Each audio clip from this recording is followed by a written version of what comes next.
right now, 36, 37, 38 is still the peak.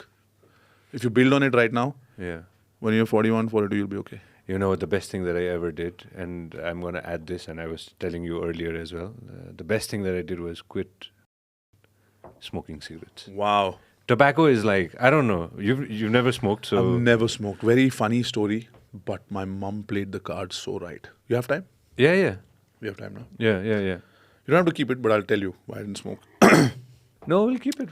One, I want to first congratulate you. I know my other friend, very close friend, Raghu, who's from Roadies. Oh, yeah. The twins. Yeah. Raghu and Raghav. Raghu and Rajiv. Rajiv. Raghu used to smoke a lot. And one day, cold turkey, left it. I think it's been 7-8 years. Never touched it again. Very proud of him. So, smoking and then leaving is very difficult. Not smoking ever is still a choice I got lucky. Yeah. So, congratulations. Very proud of you. Thank you so much. Because when you're doing well in life, when you're famous, there is no incentive. There's nobody telling you anything. Your parents don't say anything. You have to yourself do it. And that's not easy. When there's a wife or a girlfriend or parents and you're young, you're still under people's control, you can still be told again and again. But once you're successful and people are looking up to you, you don't have to leave anything, right? Yeah.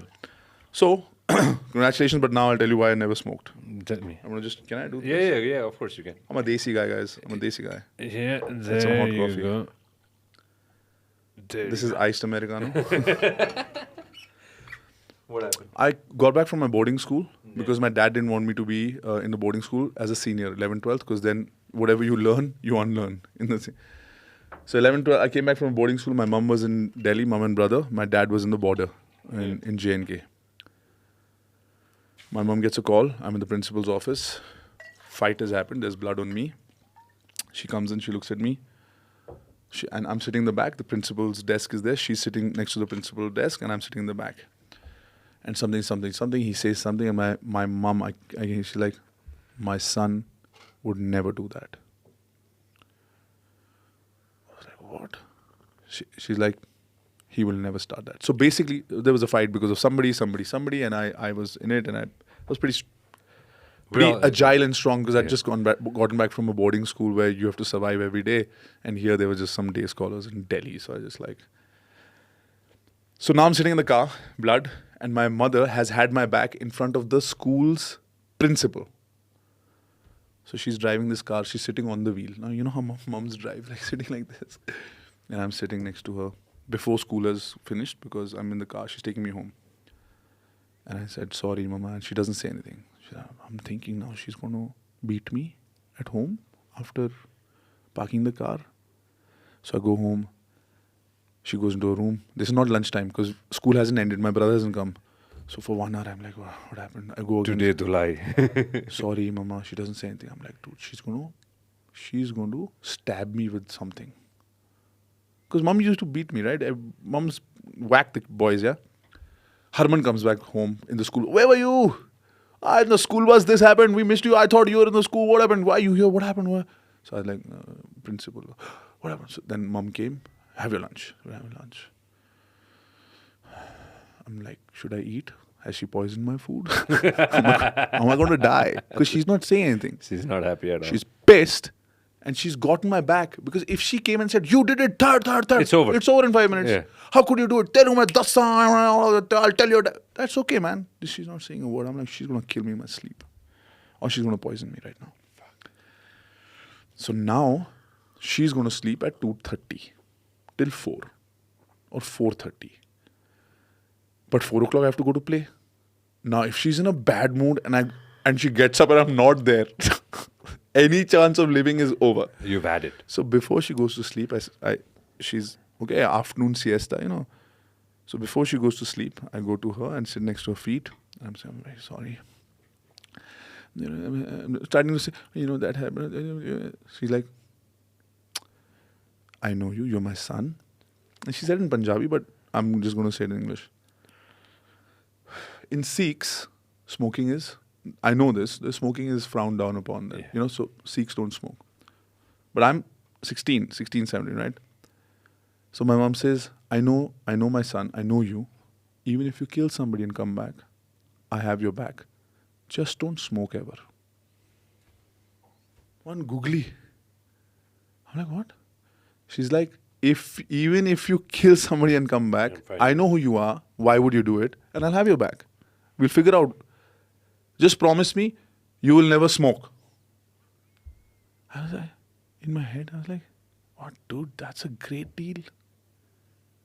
Not that I want to kill people, but I was like, that's a great deal that I can do. If my intention is right, my mom's got my back. If somebody's doing something wrong to somebody, I'll bash them up and come back. She'll have my back.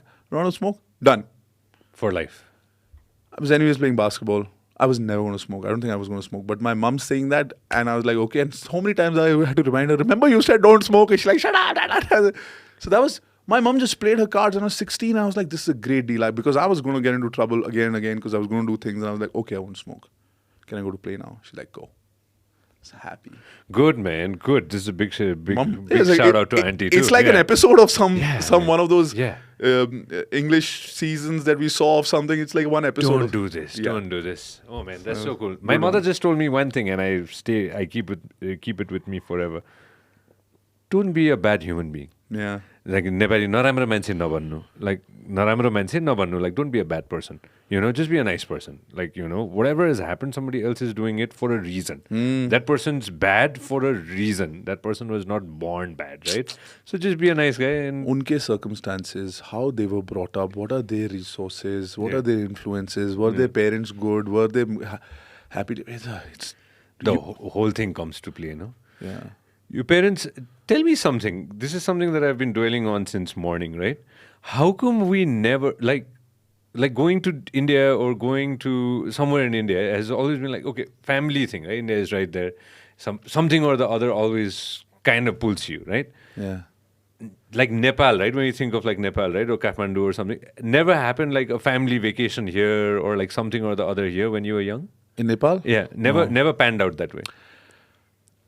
It costs money to go to a place where you don't have anybody. So I'll tell you what, we had a lot of holidays and we didn't realize it, that they were all very economical. My dad was in the army. His two younger brothers also in the army. And Dadaji's retired and he was in Ludhiana. So 10 days, Diwali chutti, we're going to Ludhiana. And the other two also coming and cousins are there. Amazing. You go back to your wherever you posted. The Shera chuttis, 15 days. Chacha Chachi and their two sons, Zora Saj, are coming to us in Samba. So their holidays to us. Summer vacations, our holiday 1 month is to them. They're in Jabalpur. So we're seeing different cities but we're staying in their homes. Yeah. And we realized it later that we had many holidays, but we never went and spent money on a hotel. Yeah. I actually don't spend money on a hotel. I don't know how to do it, but only after my wife came into my life. If I had to come to Nepal, I'd stay at your house. Right? You have my couch and my whole and house. I'm okay with that. Yeah. But I used to do that. Like even when I went to England or whenever I was young during those MTV days and I didn't have work and I was free, so I would go, but I would be staying with people. And then I started doing youth hostels. Yeah, that's the best. I was like 2011. Me and my friends, we went to Barcelona. We went to France, Amsterdam. We stayed in youth hostels. $29 bed. There was no valuables we had. The maximum thing that was valuable was phone, passport. That's it. And then these t-shirts and shirts and all that. They weren't even expensive at that time. We didn't have expensive clothes. So we stayed in youth hostels and the parties that were happening in youth hostels. And you meet so many people. You meet those. What are you doing tomorrow? Tomorrow in Prague, we're going to this place. Oh, we'll also. It was amazing, man. So we realized that we did lots of family vacations. But we either stayed in officers' messes, or my dad's Postmates houses, or chachas, or mamas, but we were always going to people's homes. तपाईले हाम्रो clip एकदमै enjoy गर्नुभयो होला. अब पुरै video हेर्नको लागि चाहिँ युट्युबमा सब्स्क्राइब गर्न नबिर्सिनु होला. व्यास मिडिया नेटवर्क.